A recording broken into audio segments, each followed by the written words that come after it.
So as you guys know, especially in the past, like a year or two ago, I opened a lot of these mystery boxes, and all of them are a little bit different. However, this one in particular is being called a scam for a very different reason than it has in the past. So in the past, these boxes are usually called like quote-unquote scams or whatever. And by the way, these are not official Konami products. They're sold by Walmart and Target and sometimes Meijer, but they're not official Konami products. So Konami is not scamming players. I know it sounds pretty obvious to most of you guys, but I still get comments from people like, oh, well, why is Konami doing this? They're not doing it. This is made by a third party. But this one is different, and I'm trying to do this, and I wanted to open this one. I want to see for myself, because what's happening with this one isn't about the content specifically, except for the sleeves included. So this one includes, allegedly, I mean it does, but it includes Player's Choice white 60 count Yu-Gi-Oh size sleeves.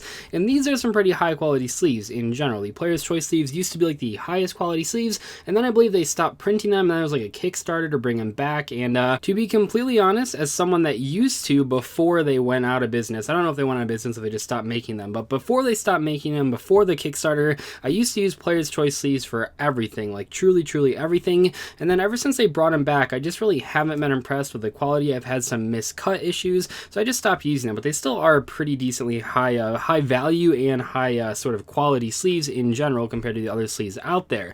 However, the one included in this box, from what I've seen, is not quite the one featured on the cover here, and that's fine legally speaking, just because I know on the back here it says in the fine print, packs, cards, and products shown on the box may not be contained within. So yeah, you don't have to actually include the exact thing on the cover here. So I know that legally speaking it's not that big a deal, but I've noticed from these other videos and from the people that I've talked to that have opened them, the sleeves included are not the ones in the box, and they're much lower quality.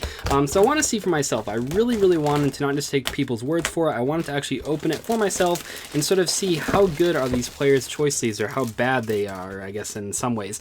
And I'm doing this because I actually have, I have a whole bunch of them. These are old, real Player's Choice sleeves from way back in the day, I believe.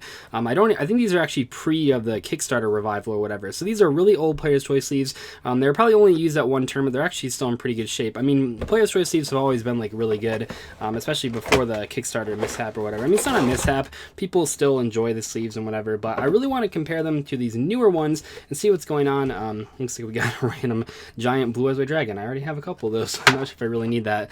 I guess it's fine. So what's happening here? Well, yeah, we'll open the packs too, but you can see here, this sleeve right here is obviously a different front than the one shown on the box, which is fine legally speaking, but I'm not sure. We'll take a look here, but from what I've heard, these sleeves are way too tight.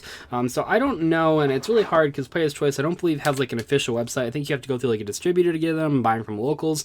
But with Player's Choice sleeves, it is pretty hard to know. I don't know if this is just like the new Player's Choice sleeves. I don't know if this is like the ones that they're only making specifically for this mystery box. I'm not entirely sure, but I do want to test how these sleeves feel against the original ones.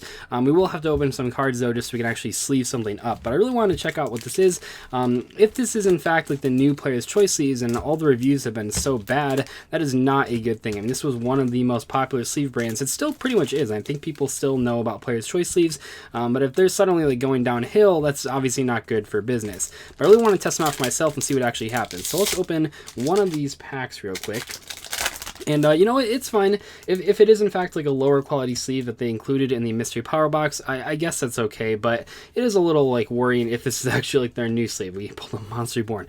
Wow, broken. Okay, so first off, let's open this pack of sleeves here and kind of see what's going on. It'll be a little bit difficult because I don't actually have like a full deck of cards, but I think that hopefully we should be able to tell. If it really is like they're super tight, then we'll be able to tell pretty early. So we'll put a I don't know, we'll put the King's Knight in one of the old ones. You guys can kind of see here how much space there's going to be around the card.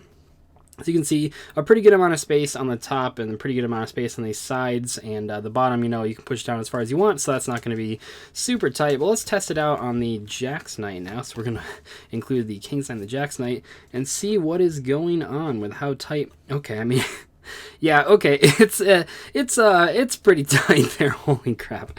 Okay, I guess I can see what people are saying. It's almost like a perfect fit sleeve, which is what like a clear sleeve you put on before you put the main sleeve on. Yeah, I can't recommend. Look, there's like almost no. So the problem when you have a sleeve this tight, by the way, I mean you can see here it is a pretty noticeable difference. I pushed both of them down as far as possible, as you guys can see. That is a pretty big difference there. So these must be, I don't know if they're the new player's choices, but I couldn't recommend using these. So the problem when you use sleeves that are this tight is that the top of the cards is just going to get destroyed while shuffling. I've heard some people complain about the cards bending or whatever. Not really sure about that, but just objectively speaking, when you don't have any space on the top of the cards is going to get wrecked while you're shuffling. So yeah, I don't know if I'd call it a scam per se, but I really hope that this is not the direction that the player's choice sleeves are going with. This sort of sleeve is just not acceptable for actually playing in a longer tournament or even a shorter tournament. Your cards are just going to get wrecked. I mean, that is a big difference. Obviously, you don't want so much space where you have like a standard size sleeves. Maybe I should have grabbed like one of those so you guys can see that while this might look like a lot of space comparatively to the Jackson, this is still pretty tight on the card here. It's not like a standard size sleeve where you have like a, I mean, obviously not like a half inch all the way around, but a much bigger area where the card actually is like moving around in there. This one, the card isn't going to move around in there too much, but this one though, I don't know what they were thinking. That is very weird. But yeah, so I guess, I mean, we kind of figured out there that, yeah, the sleeves are definitely different from the original player's choices at least. Once again, I'm not sure. I think that these sleeves are from before the Kickstarter revival. I know that I maybe only bought like 1 or 2 packs after they got revived. So you can see there that there's a pretty big difference. So hopefully if you guys are using these sleeves now before you go to a tournament, you can swap them out so the cards don't get damaged. Real shame though, because if these would have included like the actual player's choice sleeves, I mean, I think these are like official player's choice sleeves, but if they would have included the ones that people usually buy for tournaments with the actual picture that they show on the cover there of the smaller person and then the dragon on there, those ones are actually a lot more higher quality than the ones they seem to be including here. Not to mention, I mean, we don't even really know or care about like how the sleeves shuffle or whatever. The fact of the matter is when you have a sleeve that is this tight, it is just not good to use on the card. That is just going to destroy it no matter how you shuffle it. So I couldn't recommend using those sleeves. Obviously, in general, I don't recommend the mystery box product just as a warning because it's not usually going to have a lot of value in it. But especially, I would not recommend if you do happen to buy this or if you did happen to get one of these for like Christmas or something, probably don't use these sleeves. It's just going to wreck your cards. I won't spend too much time actually opening the packs in here. I think most of you guys, and myself included, the reason I bought this, were just curious how the sleeves actually stacked up because, yeah, oh, Exchange, that's actually a pretty cool card. This card, I saw some people in Six Samurai playing. I think one of the better Six Samurai players was main deck in 3 copies when the Six Samurai Link monster first came out. But yeah, I think most of you guys, like myself, are more interested in the sleeves than the actual packs.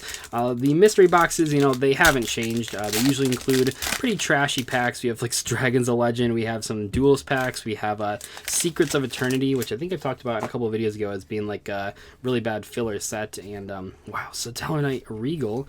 Some pretty funny cards there. Kawaki Miru Overload, one of the Rockstun monsters. I didn't really, I mean, unfortunately, this card came out way after the rest of the Rockstun cards, so while those ones were kind of seen as like a fun rogue deck, that one did not really make the cut because by that point the deck had been power crept quite a bit. And as far as other sleeves, I don't even know if I've ever used like an actual sleeve besides those perfect fit sleeves that are meant to go inside of another sleeve. I don't think I've ever used a sleeve that is that tight. The Ultra Pro Eclipses I know are pretty tight, but even those ones have more room in there. And like I said, you might think that you want like the tightest sleeve possible, but you really don't in terms of Tyrant Burst Dragon. Wow, it's pretty crazy. You really don't just in terms of damaging the card. It is really risky to use a sleeve that has no room for the card to move around even a little bit.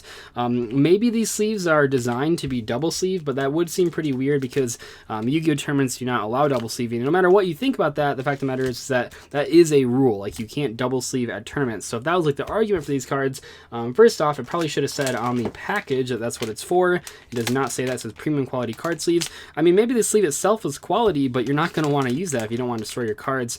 It doesn't mention anything about double sleeving on here. I mean, I don't think it's really how they're supposed to be used. It's never really how the Player's Choice sleeves were ever used as far as I can remember. And I know some people might seem like I'm really like, well, who cares? Just use whatever sleeves you want. When you're playing with like $50 cards or $100 cards and $1,000 decks, you want to make sure the cards that you have, oh, that is really cool. Exceeds Reflect, a really bad Ultimate Rare, but man, who misses pulling Ultimate Rares from packs? I know I do. That is really cool. Because even when you pull like a bad card, it's like, well, at least it's an Ultimate Rare, so it looks really pretty. That is pretty nice. But would I put that in the new Player's Choice sleeves or the old one? I'd probably just put it in the old one because you don't want to damage those expensive cards. Not that this is an expensive card, but you just, I mean, I played some expensive cards, you know, you got the Ultimate Rare Solemn Strikes and Solemn Judgments and Potted Dualities. You don't want to put those in sleeves where the top of the card is just going to get ruined after just a few shuffles. I'm sure someone will say, well, you didn't even shuffle it. Who really knows? Yeah, I don't think you have to be a genius to figure out that there's like like 1 centimeter or less than a centimeter at the very top. The cards are just going to get demolished. Obviously, as you shuffle things, a lot of times they float to the top as well. So I have really, really little faith in these cards, in these sleeves, not getting just completely destroyed after a couple shuffles. This was Invasion of Chaos. Chaos Necromancer, that's a pretty funny card. Robin Zombie, the successor to Robin Goblin.